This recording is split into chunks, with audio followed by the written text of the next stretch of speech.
Welcome back to the HPE Discover Coffee Talks here in beautiful Las Vegas, although we don't get to see much of Las Vegas because we're here inside the conference center. This session is about making AI real for customers, and AI, as we know, is a big buzzword, and there must be some actual reality behind that. Joining us from the keynote, Go, and we also have Pankaj and Frederick, and I'll hand it over to you guys to get the conversation started. And do please pick up your microphones and speak into them so we can hear you in the recording. AI is real, and we have a number of use cases we can talk about.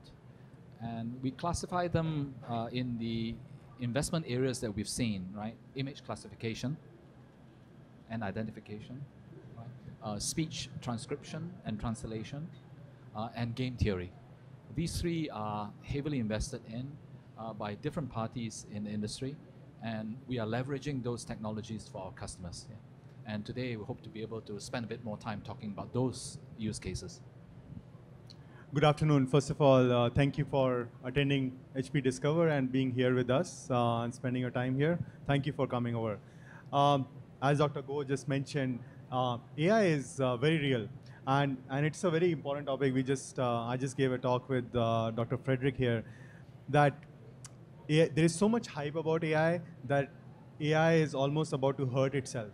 It's almost getting to a point where people will get disappointed faster than they should. So it's really important for us to step back and really understand that first, AI is a big revolution, big transformation happening in the human civilization today. And every enterprise needs to think about it, needs to contemplate as they think about the future on how AI can help them in their digital transformation, in enabling new customer experiences.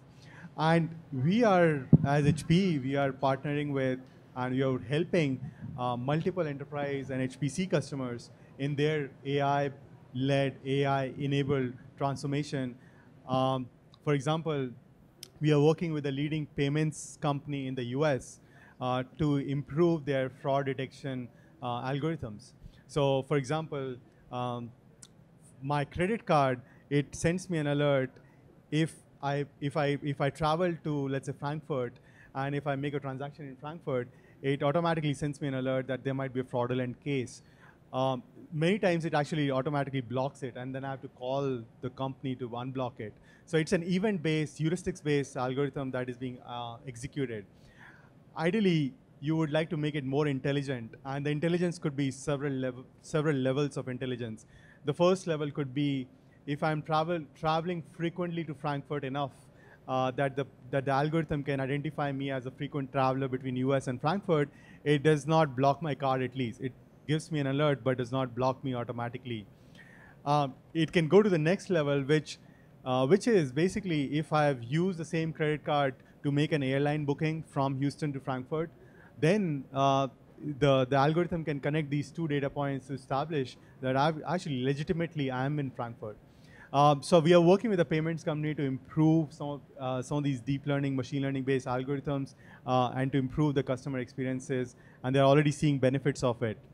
One more example I will give, which is we are working with our oil and gas company. So I live in Houston, and we work very actively with all the oil and gas companies there. And the problem statement there is, how do I improve the prediction power or the accuracy of my drilling operations? And as you can imagine, there is a tremendous economic cost impact to it, but also there is a revenue side of it, because you can theoretically you can build a more predictable pipeline. You can build a more predictable view of your oil drilling capacity. So we are working with the oil and gas companies to analyze their seismic data and to build models which can improve the accuracy of forecasting whether, first of all, you will find the right resources and how much. And we have seen, again, tremendous success in the POCs that we have run with these customers, and now they're expanding it to broader applications. And these two are just examples of how AI, deep learning techniques can help real enterprise customers improve their operational efficiencies, think about new ways of building products and really innovating for the future. I'm interested in the use case around that airline bookings and credit card information, because it's combining two disparate sources of data to do the analytics. Can you discuss a little how that leads to some challenges? Because there's all kinds of challenges around those that joining those data together. Yeah. So first of all, if you look at how humans learn, and the ultimate goal of AI is to replicate how humans learn and do it better.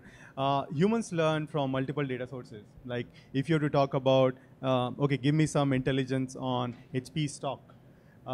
I will read the report. I will read the annual report. I will read the news. I will probably talk to a few analysts. I will talk to a few customers, and I will form multiple sources based intelligent view of any question. The ultimate motive for the AI applications is similar, that can you combine different data sources and build a meta model out of it by ensembling these different models. Now, the challenges are, first of all, you need to be able to connect the data points. That actually these are two different transactional databases, and how do I connect it to one single user based on the right timing and based on the right identification itself. And so that's a big database challenge that many customers, many enterprise, and actually I believe that if data is the holy grail of AI, it's not the AI algorithm itself, it's the data which can resolve many of the use cases. The second is how do I explain the model? In the sense, the explainability becomes important, so that you can justify to the customer that if you're giving me access to your data, then I can give you more, I can give you better experience. But I can also explain that I was able to connect these two discrete events and get a new insight. And then finally, I think the third one is related to the whole data privacy issues itself, which is a broader discussion around how data privacy and AI insights play into each other. And in my view, there is that over longer term, I think we will, as a human civilization, we will get more comfortable with explainability. For example, today we don't ask the question how a plane works or how a car works. We just simply sit in them, and actually we are handing over our life to a plane, right?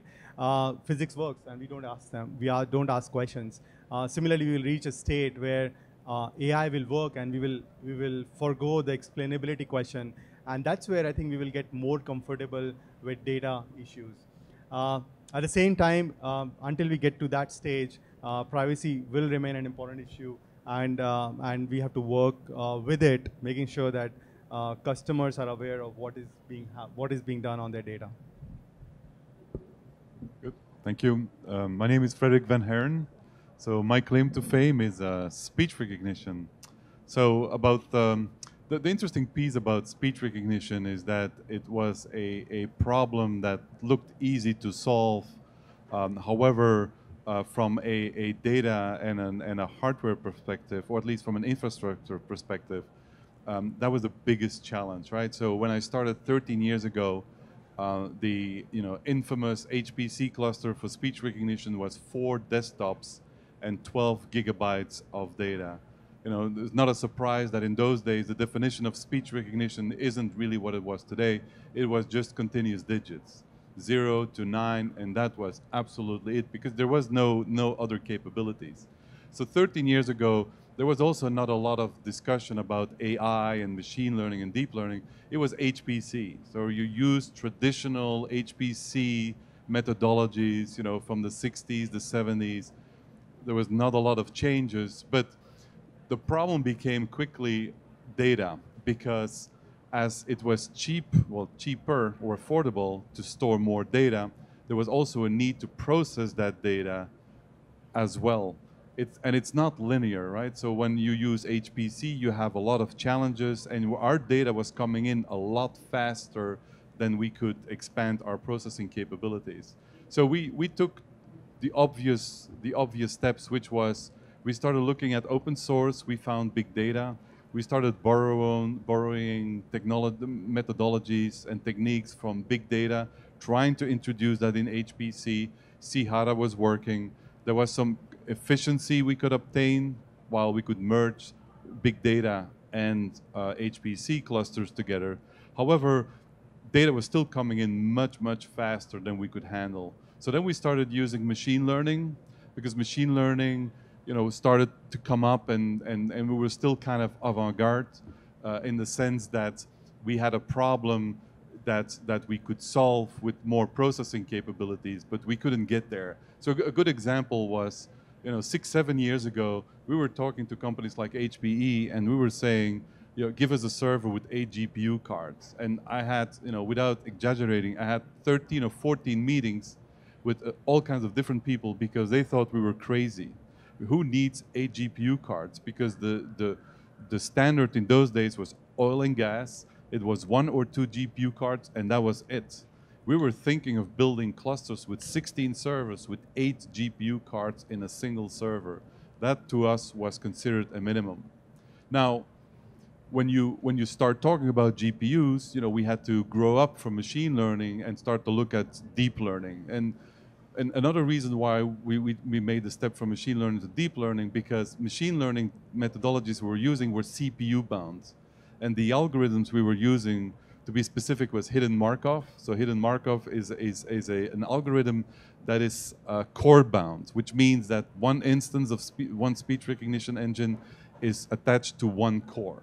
So if you look today, if you deploy speech recognition and you want 40, 50, 60,000 instances of a speech recognition engine active at the same time, that's a lot of Intel chips, right? So you want to come up with an architecture and a scalability environment that allows you to grow way beyond that.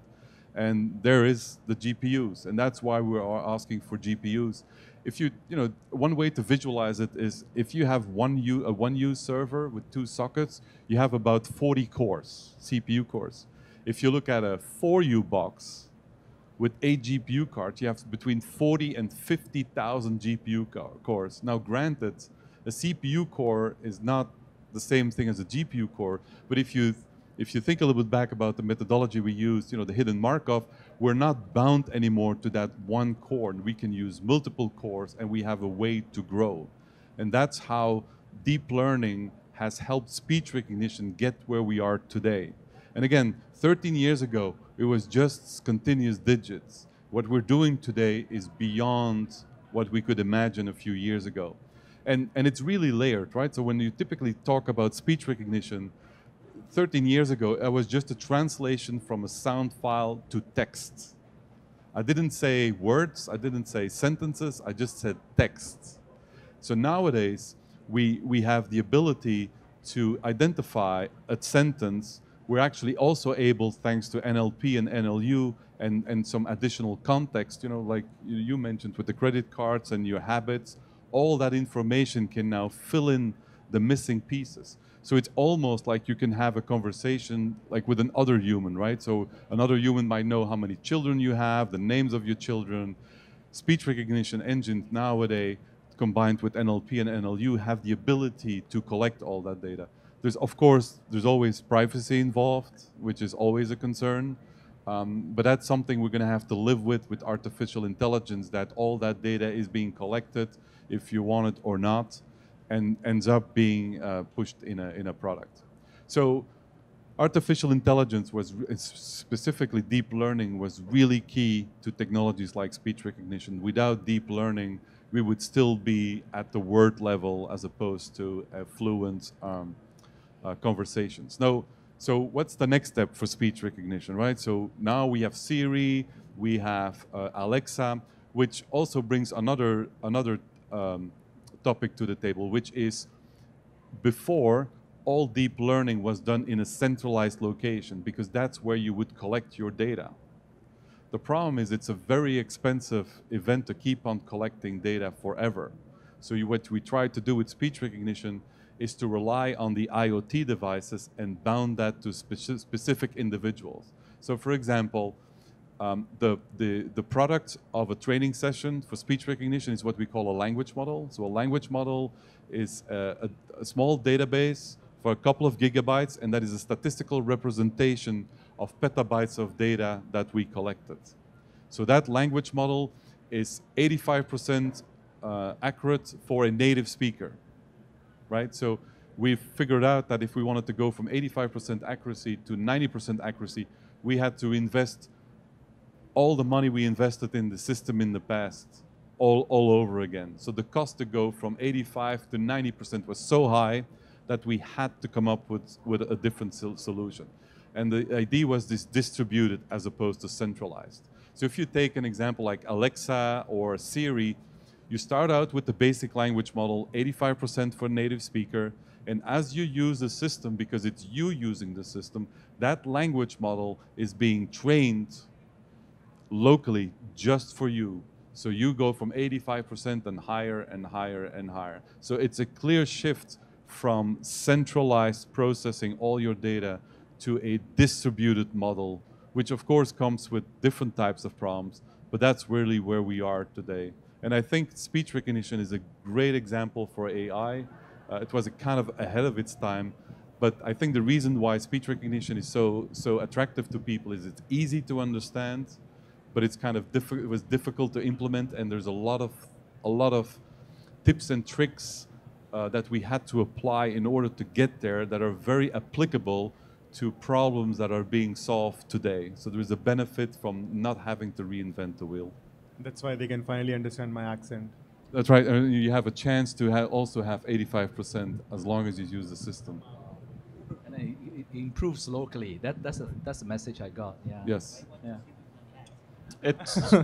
So there's some significant challenges around having a much smaller data set of the things that I've said to train to me versus the vast amount of data that you use to get to the 85%. Are there different techniques that are used in there? Yes. Yes. The problem, yes. The short answer is yes. The longer answer is that you don't know what data you have until you analyze that data, right? And at least at first, because when you look at a binary file, you don't know if it's 2 minutes of noise or 2 minutes of data being collected. But what I can tell about data collection is the best data you can collect is the data you get out of using the product. So, and that's a typical AI problem, right? So AI is not you do something and you're done. It's an infinite loop of improving.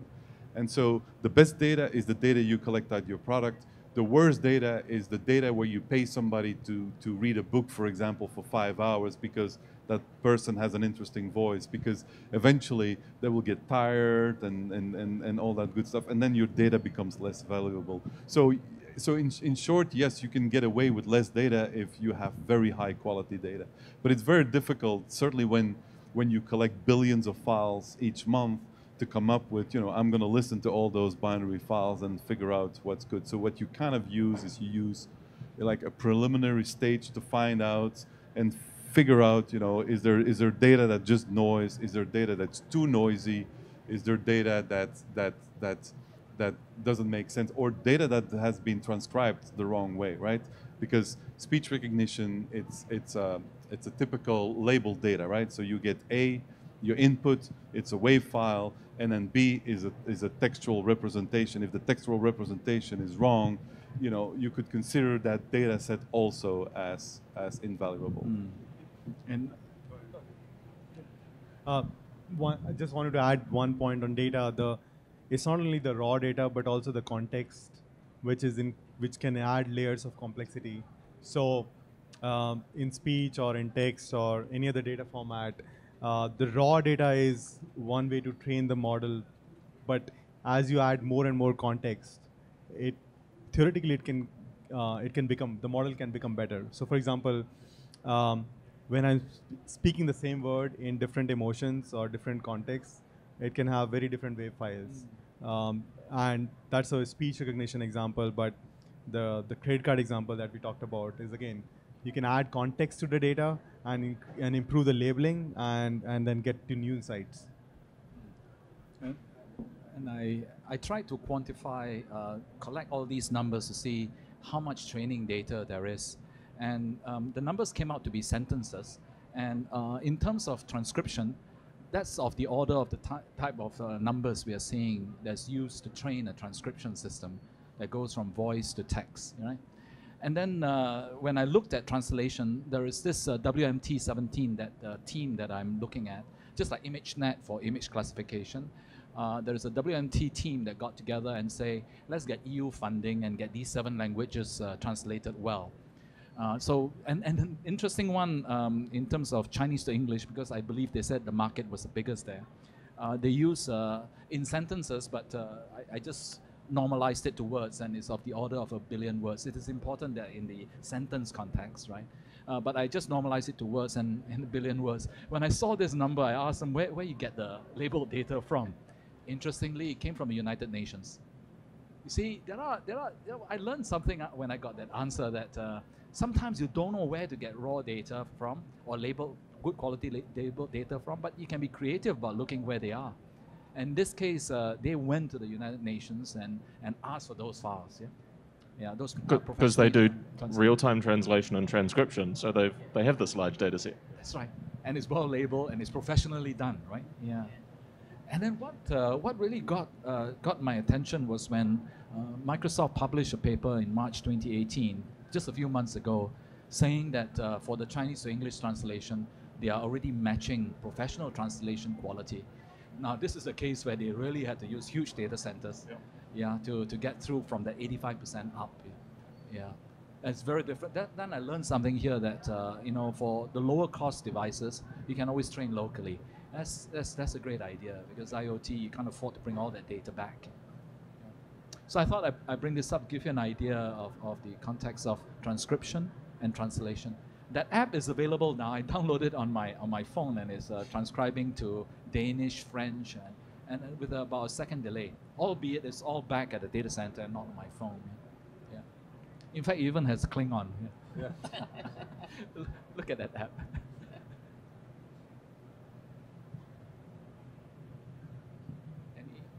Yeah, so if you talk a little bit about speech recognition, so language translation is one of them. The problem with language translation is that it's like, I think there's a kid's game called Telephone, right? So somebody says something and then you hand it over, and then in the end you get something completely different. That's still a problem with translation, right? So if you translate from language A to B, and in some cases, because a lot of languages have double meanings, going from B to A might give you something else as well. What is definitely a problem is to go from A to B to C back to A. That is still a big challenge. But where speech recognition still has a lot of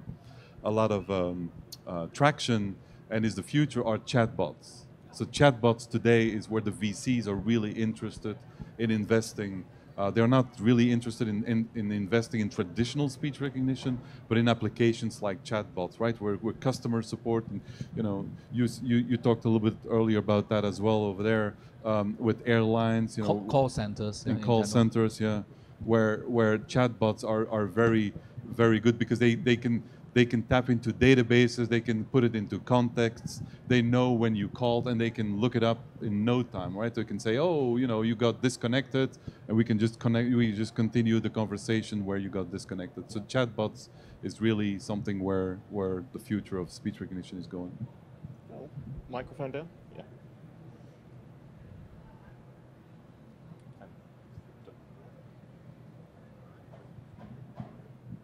Is that it? I want to acknowledge that there is a certain amount of user frustration with the chatbots, because they're not real people, not the least part of the frustration is mistaking them for a human. Yes. So how do you deal with that? Well, we had similar problems. When we used speech recognition 6-7 years ago, when you were using a speech recognition engine, automatically it would try to repeat the answer you gave, right? And that was also a result of frustration from users saying something and it didn't end up being the right thing. So you try to use like a double confirmation, right? So you ask for something and then you say something. It's the same thing. Chatbots, it's an AI problem, and AI means we need to have enough sufficient data in order to cover all of our bases. And so the message there is, for chatbots, there's a lot of companies that aim at a certain market to narrow it. Just like with speech recognition, we narrowed it to digits 0 to 9 because we wanted to avoid the frustration. You just control the vocabulary, if you wish, that gives you enough accuracy. And so a chatbot where you can say whatever you want, is definitely a problem. I think the other thing which is happening is that people are using it for augmentation rather than automation. So, for example, document translation. So, document translation is where the algorithms are augmenting and speeding up the translation, but doesn't mean that the human is going away. There is still a human who is making the final edits or validating it, and actually, as the human, if he or she makes any edits, that goes back into the algorithm to improve it further. But that's a classic case for augmentation, not full automation, right? So I think similarly for chatbots and even for call centers, there will be always an option number 9 for representative. So I think the thing is augmentation to improve the cost, improve customer experiences as much as possible. But I don't think we can, at least for the next 5 years, I don't see full automation where there is no human being in places where we are interacting with our customers. So you don't see that Google demo where they had the voice-driven or voice output AI phoning in to make a booking on your behalf as being a very realistic near future? So what I'm looking for is a general purpose which can be used for extensive use cases. Now, for as Frederick said, for niche use cases, you can train it enough that you cannot identify whether there is a machine or a person behind the machine, behind the system. But I think Jean's question was then, is that a good thing that you can't tell that whether it's a real human or a bot? And from my perspective, it's the ideal situation where you don't care so long as you get the right outcome. If I have to call my utilities and my airlines and my retail stores, if a bot can handle it for me, I will be happy. Would you feel better if it was straight off at the beginning announced that it is a bot? Okay. That's more an ethics issue. It is. Oh, sorry. Oh, is it on? Okay, great. And dealing with the utility, I pay sometimes by phone when I'm traveling, and it's better that you know that there's absolutely nobody there at night, because you know, but if you feel tricked, that's often not good. I think that comes back to the explainability and comfort of comfort level that we have with AI. I think these are still new experiences that we are just trying it out, right? And there's an uncanny valley place in this where early on we knew for sure this was just an interactive voice prompt system. Yeah.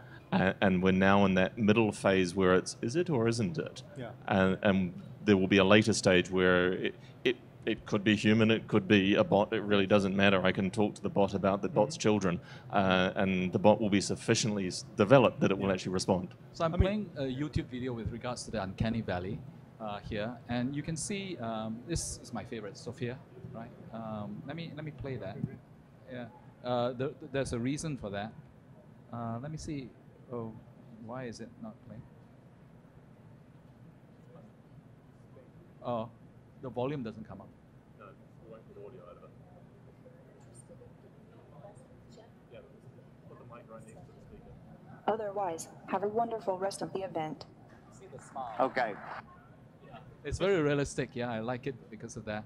But you'll notice the creators intentionally show a robotic arm so that you know clearly it is a robot, even though the facial expression is real, so that it tries to avoid this uncanny valley issue, the creepiness of things some people feel. Yeah, not having hair and showing the It's an intentional thing. Yeah. It's also, I think we have to put it in the context that it took us 10, 15 years to get comfortable with an internet experience on a PC. And then it took another 5 to 10 years to get comfortable with the mobile experience. So it will take time to get comfortable with this new experience. So we talked about image classification, talked about speech. The area that we've been spending a lot more time recently is game theory, that third area that I spoke about. Let me show you one one video. And it is about a Formula One team, yeah? It's a pit stop. You know how long it roughly takes for us to swap 4 tires on our cars? I don't know, we go to a shop, maybe half an hour. Let's see how long this one takes, yeah? 4 tires in a pit stop, yeah?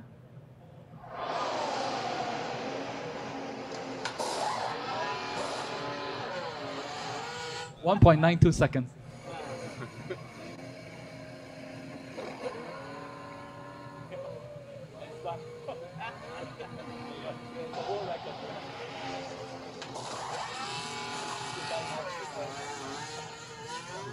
Yeah, that's how long it takes in a Formula One pit stop, but it's still too long, because by the time you pit stop, others are overtaking you. But then if you don't swap your tires, you run slower and slower, or the tire breaks and then you become last, right? Yeah. So it is a very, very tough decisions that they make. When do you pit stop? How many times you pit stop? Race strategy.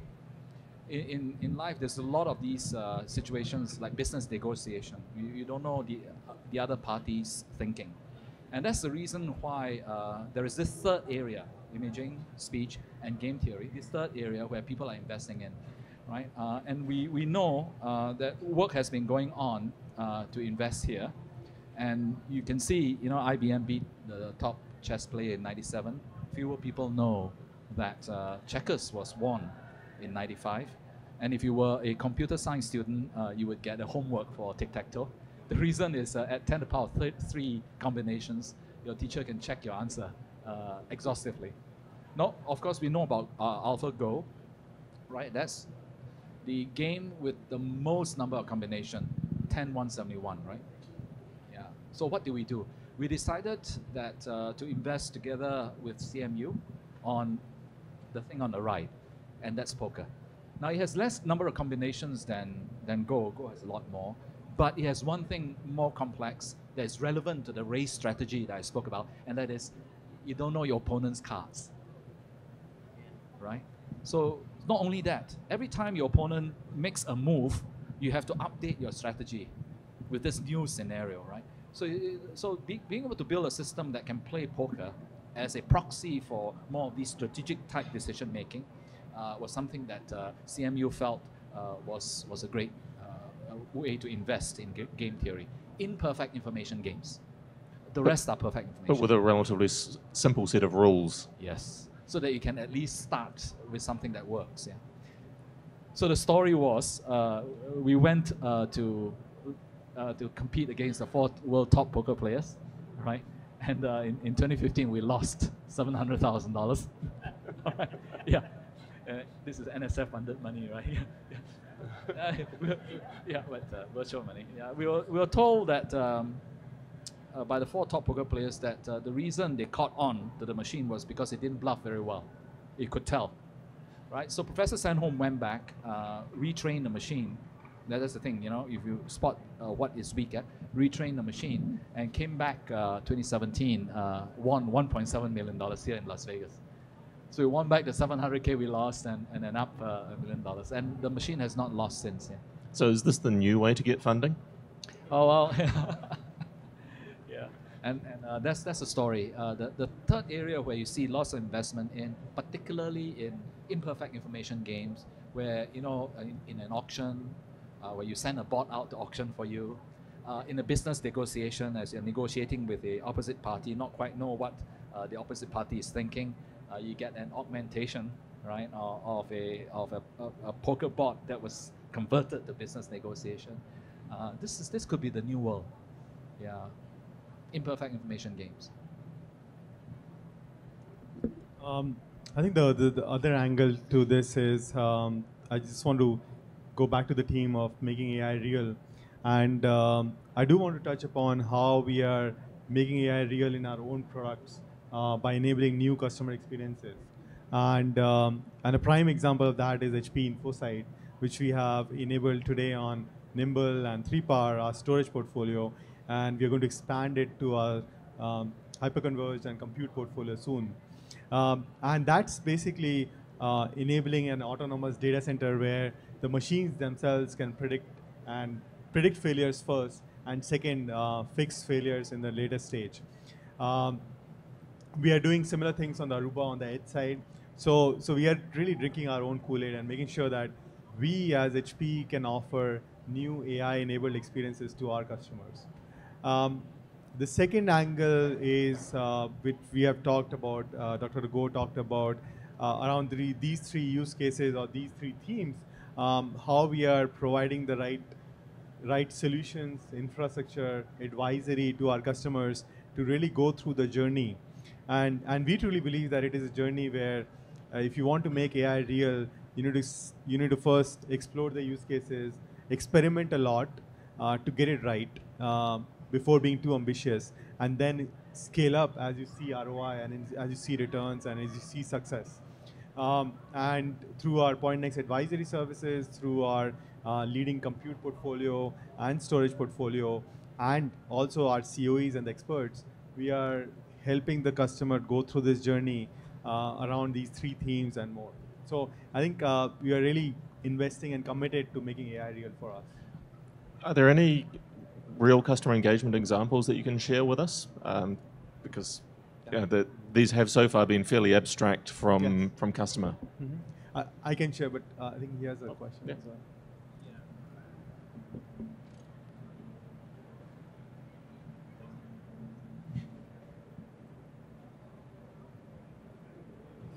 Hello. Okay. Jim McGregor from Tirius Research. Quick question. You talk about this discovery period, this learning period that the customers have to go through. How long, on average, do you think that is? And in an ideal world, as we get better at this, they're still going to have that.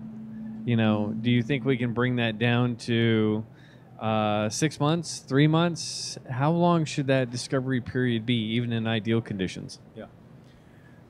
So in my mind, today, the answer depends on the customer, the type of customers themselves, and the variation, the parameters which are determining the answer in my mind are three.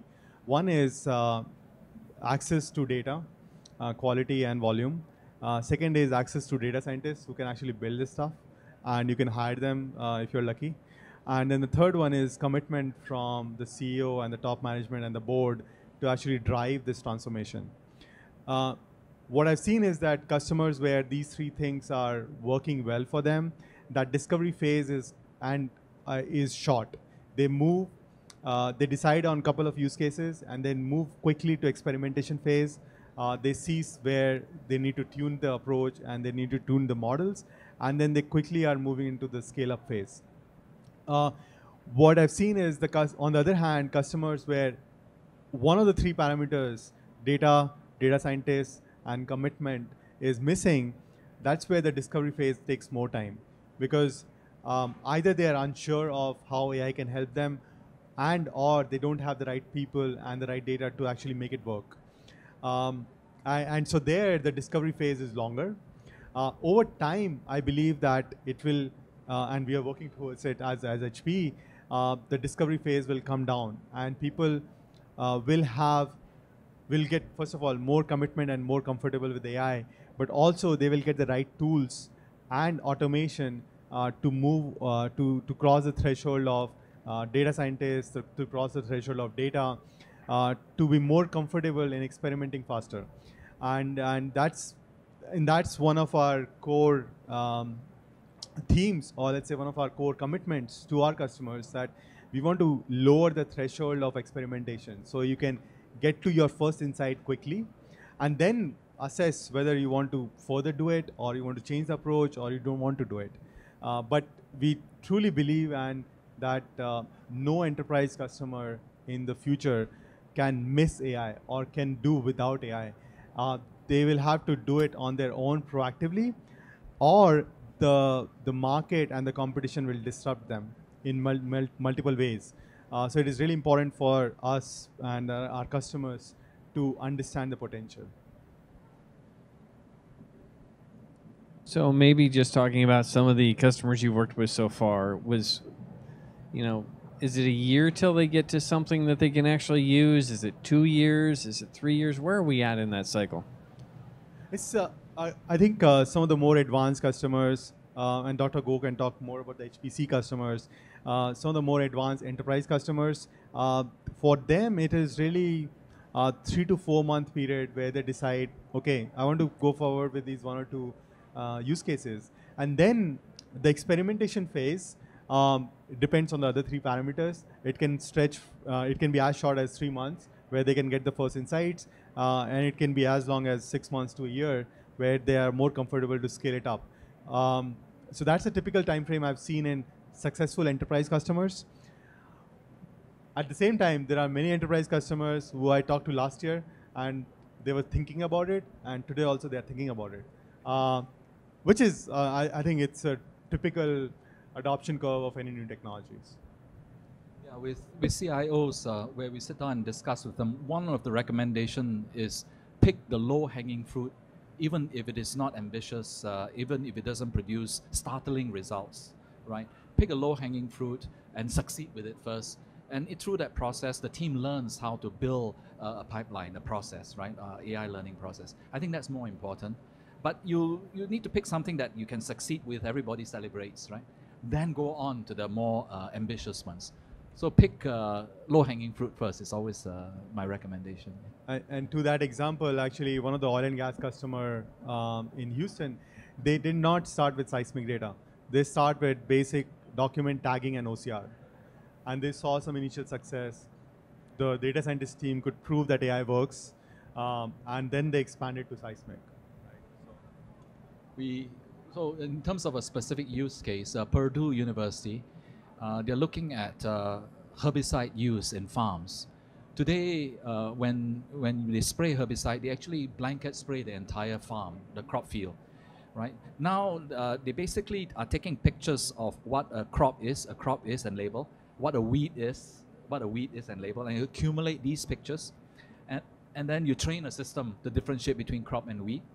And now the combines, right, the farm combines with cameras just go through the crop field and squirts herbicide onto the weed directly, avoiding the crop, right? 90% reduction in herbicide use if they do implement it in these combines, right?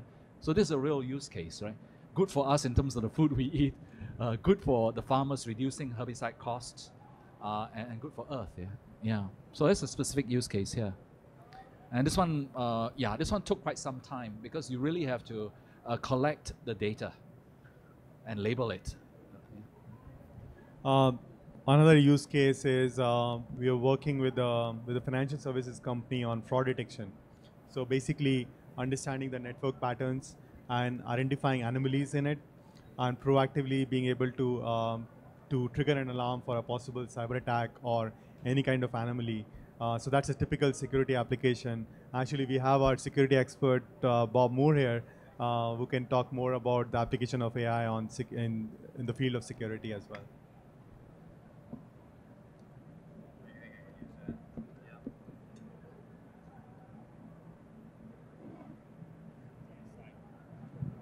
Yeah, so pleasure to be with you, and thanks for the opportunity, Pankaj, to spend a little bit of time. I think that as we look at security and protection from cybersecurity events, taking it to the next level is what we see, and we have some instances of that happening already at HPE, but that's certainly where we're going, where we want to be, to the point where we can actually predict some type of behavior, nefarious behavior by some cybersecurity criminal, and then quarantine that person for further inspection before any damage is done. So the idea is to continue to be one step ahead of the cyber criminals, because as soon as we develop, and we have launched a lot of great cyber security protection, detection, and recovery capabilities, as soon as we do that, then of course they're upping their game and trying to catch up with what we're and outdo us.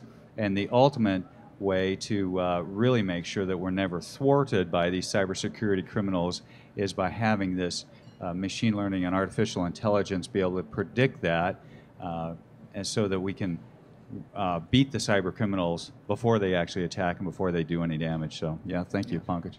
That's a great point, Bob. And Pankaj mentioned InfoSight as a predictive data management tool, data center management tool. We also have the Introspect, which is a predictive cyber defense tool. And in fact, they use image classification. We use image classification for that. So basically what we do is we take these log files of behaviors and in fact convert them into images. Right? Every day, a user gets a set of images, a device gets a set of images, an IoT device gets a set of images, and a server gets a set of images. And then after multiple days, you train a machine to recognize what is normal, right? Because all the normal behavior images. And then suddenly when there is a compromise, the image changes, and the machine comes tell you, okay, this is an alert. Yeah, something is flagged. And in fact, we do leverage the fact that lots of research is already put into image classification and leverage it for yeah, and then amazingly, I must say I'm really thrilled with that technology, the Aruba Introspect, because then what it does is it works in conjunction with ClearPass, which is the protocol that allows you to enter your password and your information in to get access to the network. And if it looks like there's some nefarious behavior based on the patterns that it's seeing in the network, it in fact does communicate and quarantines that user until it can be verified. So a really great example of just one of many things HPE will be doing for cybersecurity protection with artificial intelligence. Any other sort of questions, thoughts from the panel here? Well, I think we are running up to end of time, and we need to release everybody to their next commitments. So thank you, everybody. Thank you very much, gentlemen, for joining us and talking a little about the AI. Join us again tomorrow. We will be kicking off the live stream at 11:30 tomorrow morning, looking at the Aruba software-defined branch solution that was announced on the same stage as we heard some of this information as well. So thanks very much for joining us, and we'll talk to you all tomorrow.